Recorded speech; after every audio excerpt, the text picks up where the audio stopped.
ჩემი შვილი დოქტორი უნდა გამევიდეს. მოგუწდი ათი და მოლაპატრონობანი. მე მგვა იურისტობა ჯობია. ვერ ხალხთა ჩვენი მოსამართლე.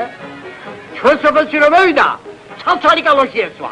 ახლა ყავის პალტოში და რეზინის ჩეკმებშია გამოჭიმული. აბა, მაინც სადაპირებს შესვლა შეუპატრონო აღარ იტყვი. მე საარტისტოზე მინდა. კიდე რა თქვა მაი? ვაი შენს პატრონს უბედურს.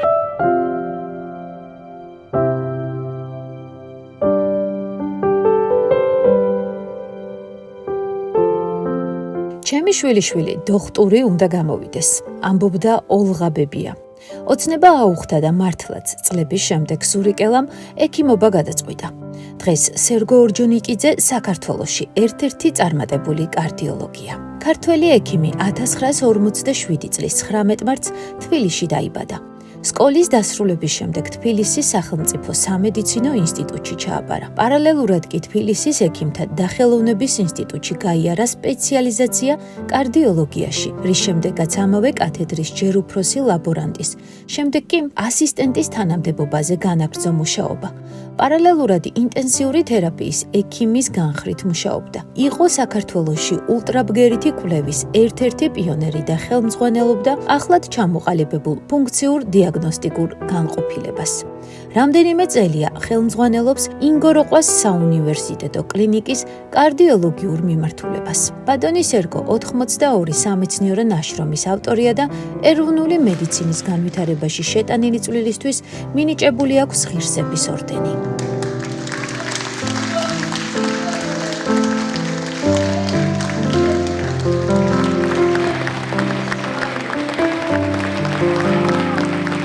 აქ არაფერი ორიგინალური ჩემ მხრივ არ იყო. აქაც ოჯახური ტრადიცია. და ტრადიცია გამოიხატებოდა იმაში, რომ დედაჩემი ექიმი იყო და სურდა, რომ გაგრძელებულიყო მისი საქმიანობა ჩვენი სახით. მაგრამ მე მოხდა ისე, რომ კინო შემოვიდა ჩემს ცხოვრებაში. თან უეცრად ესე. და არჩევანის წინაშე დავდექი ახლა. მე როგორც ხედავთ, მაინც აჯობამ მედიცინამ და დედამ. დავიწყე ექიმობა და ერთდროულად მოხდა ისე, რომ მიმიწვიეს ფილმში ბოდიშთვენგელი ციგვილი. ძალიან საინტერესო მსახიობები თამაშობენ იქაც. სესილია თაყაიშვილიდან დაწყებული, ასეც კი, ცნობილი მსახიობები არიან იქ. და გამოცდები ჩავაბარე, დედაჩემ ძალიან გაეხარდა და გავხდი სამედიცინო ინსტიტუტის სტუდენტი. ფიქრობდი, წინზე მემუშავა თუ გულზე. ეს იყო გავლენა წიგნების, რომელსაც მე ვკითხულობდი ეს. პოლ დე კრუი იყო ესეთი წერალი, რომელმაც აღწერა ეს ნეიროქირურგიული და ფსიქიატრიული პრობლემები, იმის გავლენის ქვეშ მოხდი თუ კიდევ რაღაცები იყო ესეთი. მოხდა ისე, რომ ავირჩიეთ გული, გატეხილი გული, რომლის აღდგენა შეიძლებოდა. ესაც ესეთი ის ჰქონდა, რა ქვია და ავირჩიეთ კარდიოლოგია. გულწრფელი და გულიანი კარდიოლოგი, რომელიც გატეხილ გულებს აღადგენს და ახალ სიცოცხლეს ჩუქნის, ჯერ კიდევ 14 წლის ყმაწვილი თენგიზ აბულაძემ კინოსტუდიაში დაიბარა და კინოში გადაღება შესთავაზა. რეჟისორმა სამსახიობო გამოცდილების არ მქონე სერგო ორჯონიკიძე ფილმის მთავარი გმირის როლზე აირჩია და არც შემცდარა. სურიკელამ ფილმს განუმეორებელი ხიბლი შესწინა, ხოლო ფილმმა სურიკელას არნახული პოპულარობა მოუტანა. თერაპიაში ვყავდა გუგეშაშვილი. ძალიან საინტერესო პიროვნება იყო ეს კაცი. ძალიან კარგი თერაპევტი იყო. და კაცრი იყო ძალიან კაცრი იყო. შიო გუგეშაშვილი. და შემეშინდა მე გასვლა, იმიტომ რომ რაღაც გაცდენები მქონდა და ვიცოდი რომ ძალიან ისეთი კაცია, რომ არ გაპატიებს არაფერს. მით უმეტეს თუ კინოში თამაშობდა, იმაში თამაშობდა. ამიტომ ძალიან მეშინოდა მეც ახლა რომ გაიქოს მეთქი რომ იმაში თამაშობდი, რა ვქი კინოში და კრამიდა და ვერ გავედი გამოცდა. მაგრამ მთელი ზაფხული ვიჯექი და სწავლობდი ამ თერაპიას. ეს იყო პირველი მესამე კურსზე იყო ესა, პირველი შეხება ამ სამედიცინო მანამდე მაინც ისეთი იყო ანატომია და რაღაც. რა ვქნა ახლა შევედი გამოცდაზე იქ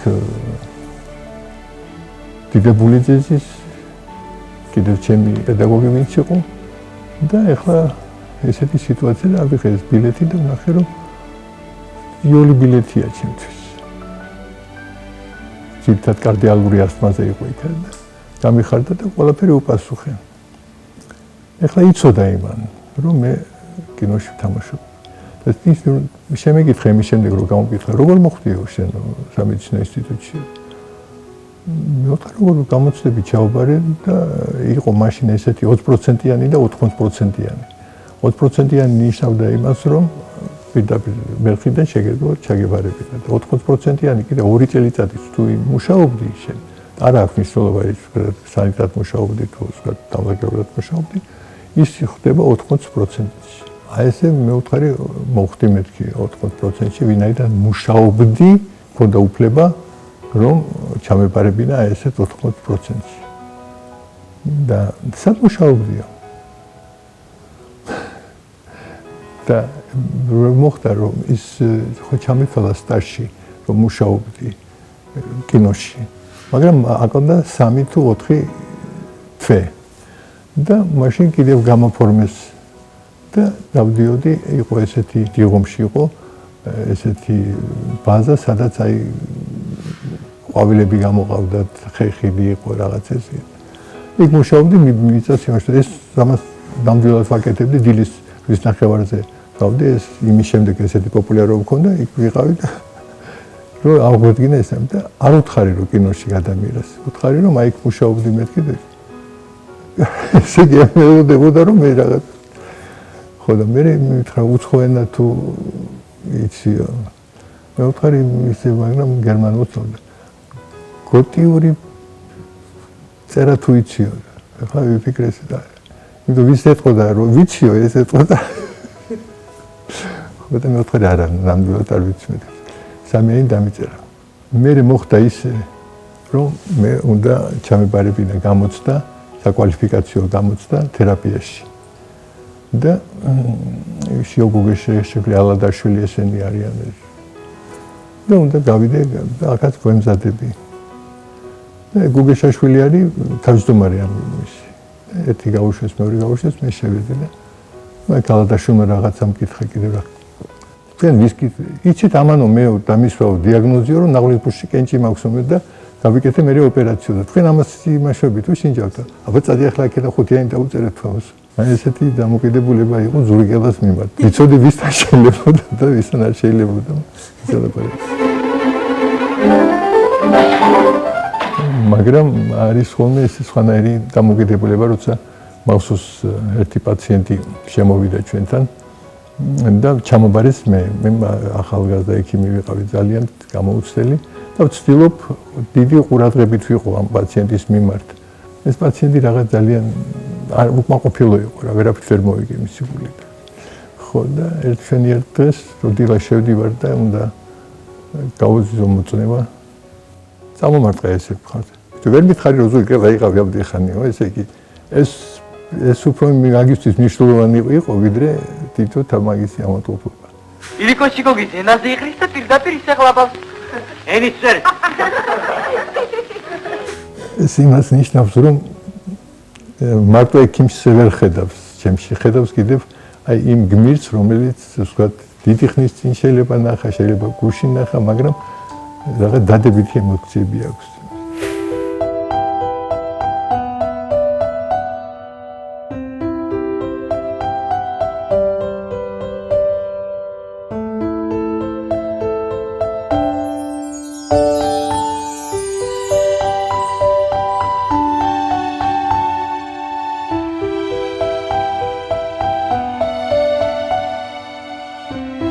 გაცილებით რთული აღმოჩნდა ზურიკელას შეყვარებულის მერის კანდიდატურის შერჩევა.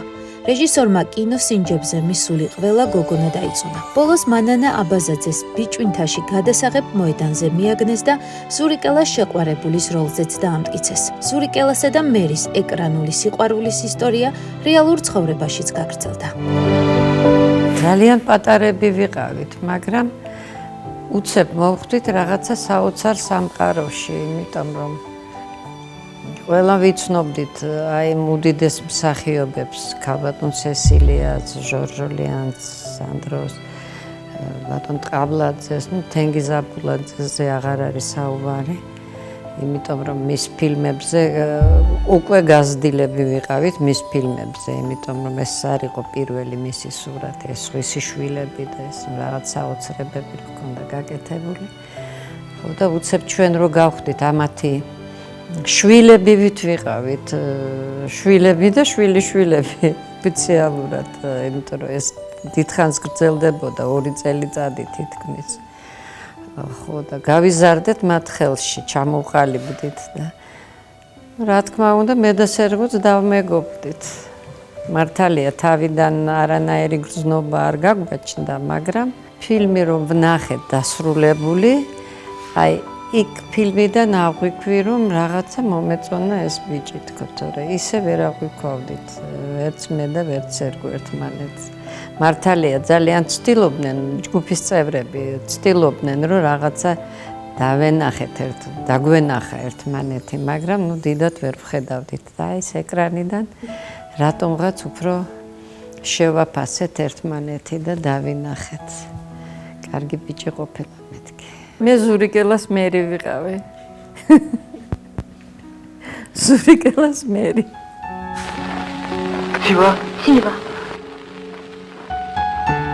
ძალიან სასიამოვნოც იყო და ცოტა დამღლელიც იყო, წარმოიდგინეთ, იმიტომ რომ ყოველთვის არ ახარ აი ამ განწყობაზე, რაღაცა იმ ფორმაში, როდესაც ესა და როცა შენ გცნობენ ქუჩაში, რაღაც მოძრაობაში, ცოტა უხერხულობას გრძნობ ხანდახან, მაგრამ მაინც სასიამოვნო უხერხულობაა.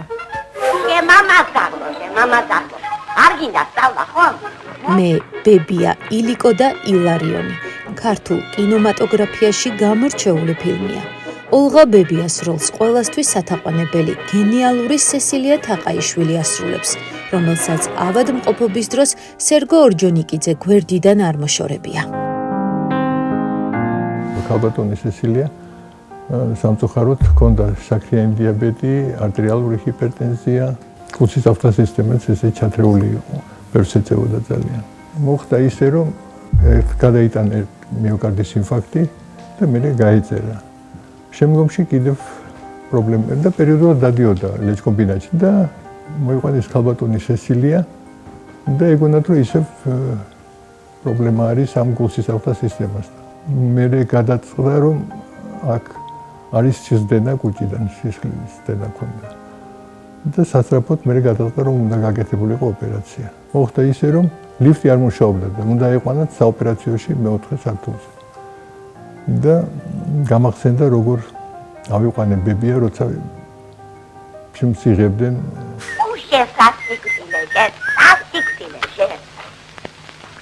დავაშე მარცხინა ამ ხელას. მომწერი თავი ხომ? მომწერი. როდის მერესწრები შენ სიკვდილს. კემაინც მეწოდინება შენი საფლავს. დავდები და გიტირებ და უძღეულო შენ. გამიჩი ხელი. გამოდი სახში. გამოდი ახლა სახში. სკოლიდან რომ მორბიან და რო წევი სურიკელას და შენ ესე და მე ამას იგნორირებას ვუკეთებ, გადავდივარ და ღელეზე გადმომყავს სესილია.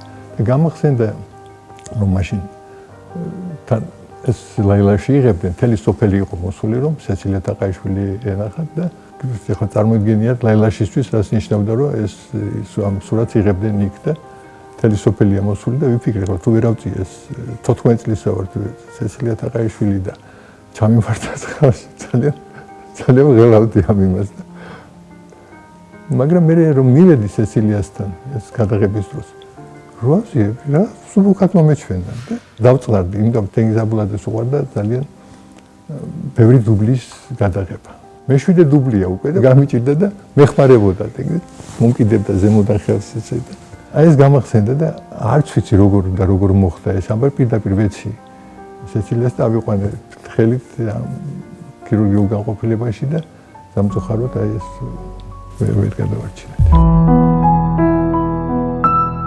მე თენგიზაბულაძე მოვიდა რომ გაიგო ეს ამბავი და შენმა შვილიშვილმაც ვერ გიშველაო და მეუხედველობაში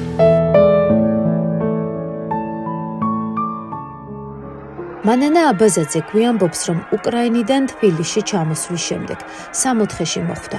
ცეკვამ სუხიშვილების ანსამბლს დააკავშირა, სადაც 25 წელი ცეკვავდა. პარალელურად სუხიშვილების სახელობის სტუდიაში პედაგოგად მუშაობდა და უამრავი წარმატებული თაობა აღზარდა. გადაღებულია ფილმებში მე ბებია ილიკო და ილარიონი, მაცი ხვიტია და უსახელო უფლის ციხელი. 1986 წელს ქართველ კინომსახიობს და მოცეკვავეს სახალხო არტისტის წოდებაც მიენიჭა. 2017 წლის 25 დეკემბერს კი თბილისის დიდი საკონცერტო დარბაზის წინ მანანა აბაზაძის ვარსკვლავი გაიხსნა.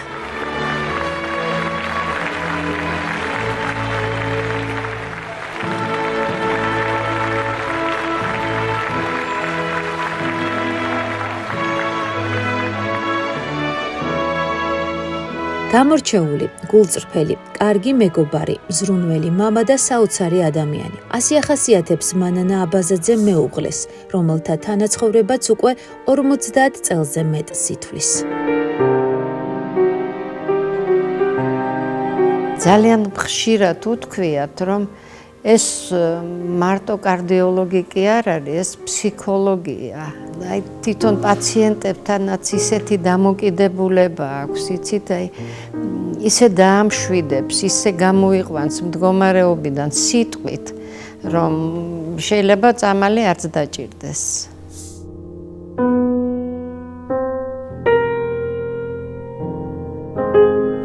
პაციენტმა უნდა იგნოს, რომ ის ექიმი რომ შემოვიდა, ის სხვა არაფერზე არ ფიქრობს, მაგაზე ფიქრობს. აი ეს არის აუცილებელი.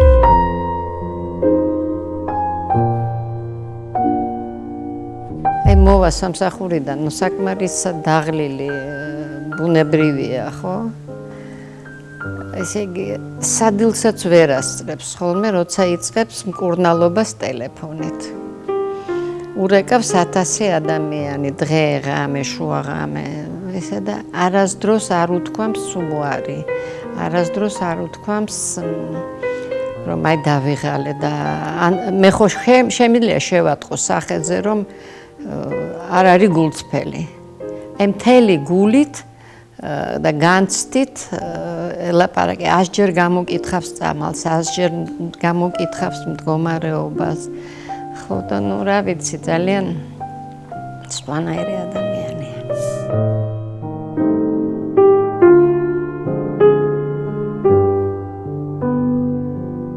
ეგზუპერის აქვს, მე თვითონ ვწდები ეს ნახსენები, რომ დადგება დრო, რომ ერთი პატარა წეცის წაიღებენ და ყველაფერს გაარკვევენ რა იქნება. მაგრამ მე მიჩვენია მაინც მოვიდეს შემთან ექიმიო, ხელი მომკიდოს, დაითვალოს შემპულს და მკითხოს, აბა რა გაწუხებთ? აი ეს არის და ეს აღარ არის ახლა სამწუხაროდ.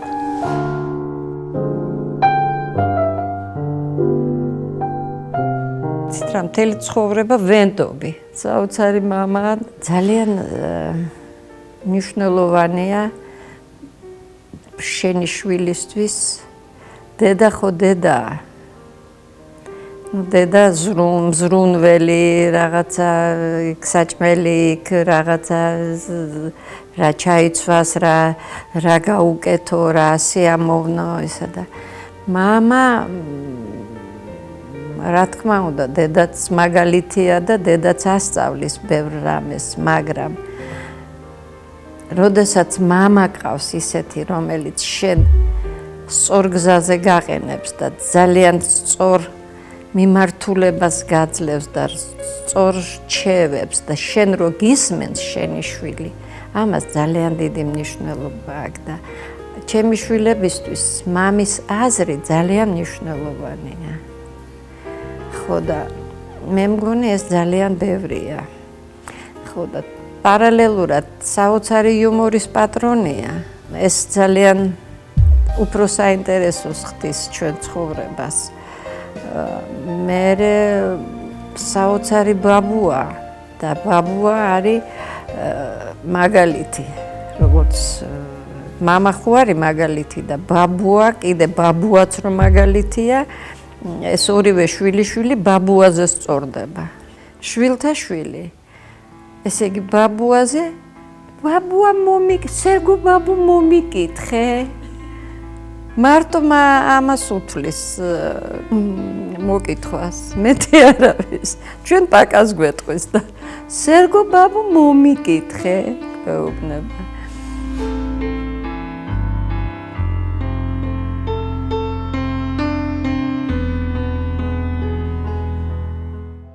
მხატვარ თამაზ ხუციშვილს სერგო ორჯონიკიძესთან მრავალწლიანი მეგობრობა აკავშირებს. ჯანსაღი ცხოვრების წესს მისდევენ და მრავალი წელია ერთად ვარჯიშობენ.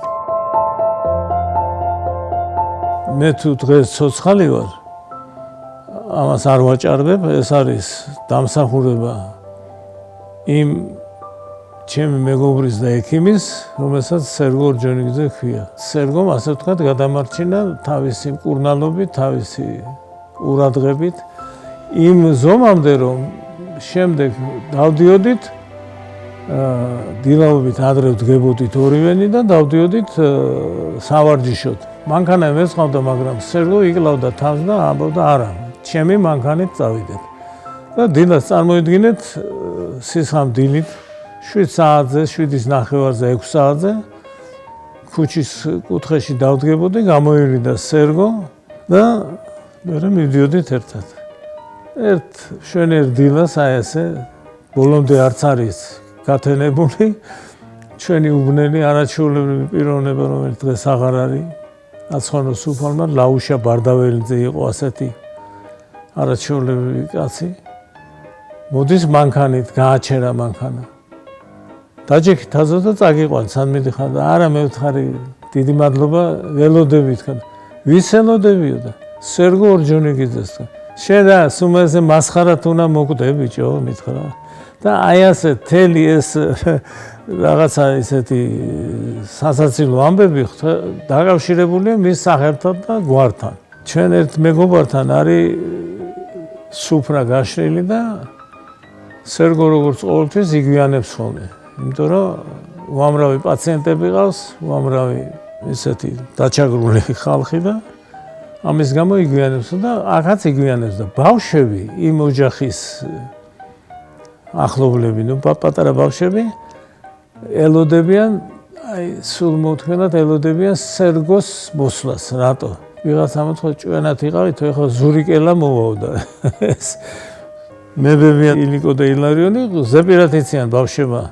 ეხლა განსაკუთრებით დღეში 2-3-ჯერ უჩვენებენ. და ბოლოს როგორც იქნა დარეკა ზარმა და გავარდნენ ეს ბავშვები. გაიღო კარები, შემოვიდნენ ამ დიდ ოთახში. დაღვრემილები. სერგო მოვიდა ოკითხეს. ზურიკელა მოვიდა და არა ზურიკელა. აბა ვინ მოვიდა? ილარიონი მოვიდა. ეს თვები რო დაინახეს. მამამისი უბწყინვალეს პიროვნება ბატონი პავლე სერგო გაუშვა მარტო კისლავოცკში. დასასვენებლად თუ რა, მოკლედ სერგო მარტოა წასული. და ჩვენამდე მოვიდა ასეთი ხმა. ბატონი პავლე რეკავს კისლავოცკში. Это санаторий имени Серго Орджоникидзе? Да. Позовите, пожалуйста, Серго Орджоникидзе. იხსენებს პაციენტს, რომელმაც კახეთში მადლიერების ნიშნად სერგო ექიმის მეგობრებიც დაპატიჟა. ერთხელ მახსოვს სერგოს ექთანის დედა იყო ძალიან ცუდად. ისე ცუდად რომ ეს ქალიშვილი მიხვდა რომ ცოტა დარჩამქავს და სერგოს მონდომები და სერგოს გამო ეს ქალი გამოჯამთელდა და აბსოლუტურად კარგად გრძნობს თავს. და ექთანმა უთხრა რომ სერგო ექიმო, მე მინდა რომ თქვენ პატივი გცეთ და დედაჩემის გამო დედა დამაფიცა რომ თქვენ წაგიყვანოთ სოფელში, ეს სოფელი არის თბილისის ახლოს და ჩამობძანდეთ ჩემთან. და არაჩვეულებრივი ღვინო გვაქვს, არაჩვეულებრივად გამეხარდება თქვენ და მხოლოდ ერთი პირობით წამოიყვანეთ თქვენი მეგობრები.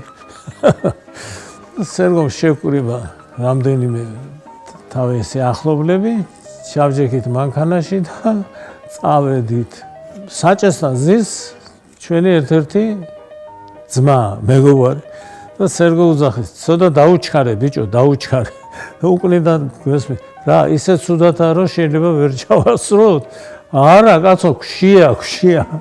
და წარმოიდგინეთ ხა იმათი სიხარული ჩვენ რო ჩავედით და სერგო დაინახეს ეს ხალი თვითონ ვინც სავათ იყო ძალიან გაეხარდა და სუფრა არის ქართულ ზღაპრებში როა ჯადოსნური სუფრა აი ესეთი სუფრა გაშლილი და რამდენიმე მამაკაცი დახვდა არა მასპინძლის ოჯახიდან არამედ იმ სოფლის უშიშროების უფროსი მოსამართლე ესეთ სერიოზული ხალხი ეს უშიშროების უფროსი დადგა თამადად ნუ ღვინოა ესეთი რომ ვერ მოწოდები და სერგო ძალიან სერიოზულად ზიზდა ჩუმად გვეუბნება არ შემარცხვინოთ იცოდეთ არ შემარცხვინოთ და სერგო ძალიან კარგი მსმენია და როიტყვიან ძალიან ძნელია მისი დათრობა ჩვენ იმდენი ვქენით რომ ეს იქაური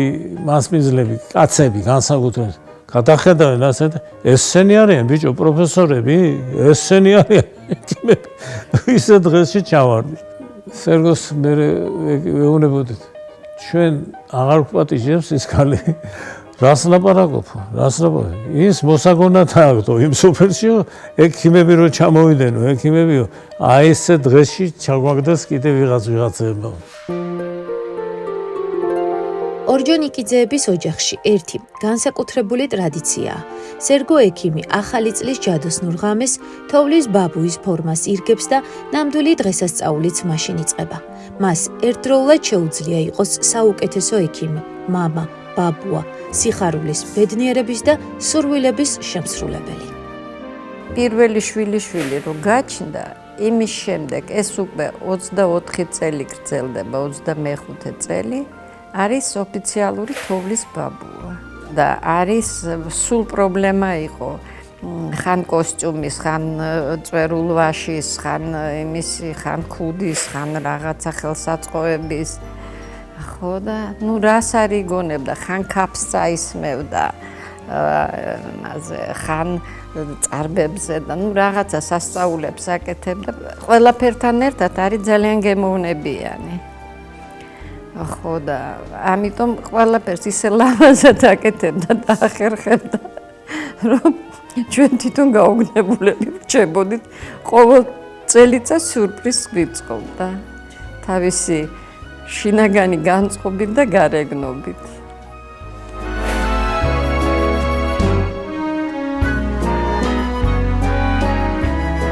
მე პირადად იგივე გზას გავივლით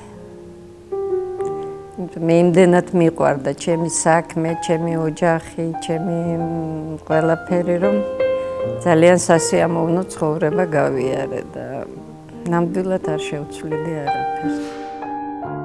ერთად ბევრს მოგზაურობენ, საუბრობენ და წარსულსაც ხშირად იხსენებენ. იქ, სადაც სიყვარულია, ყოველივე ლამაზდება. მანანა აბაზაძის და სერგო ორჯონიკიძის 55 წლის წინ ფილმში დაწყებული სიყვარულის ისტორია დღემდე გრძელდება.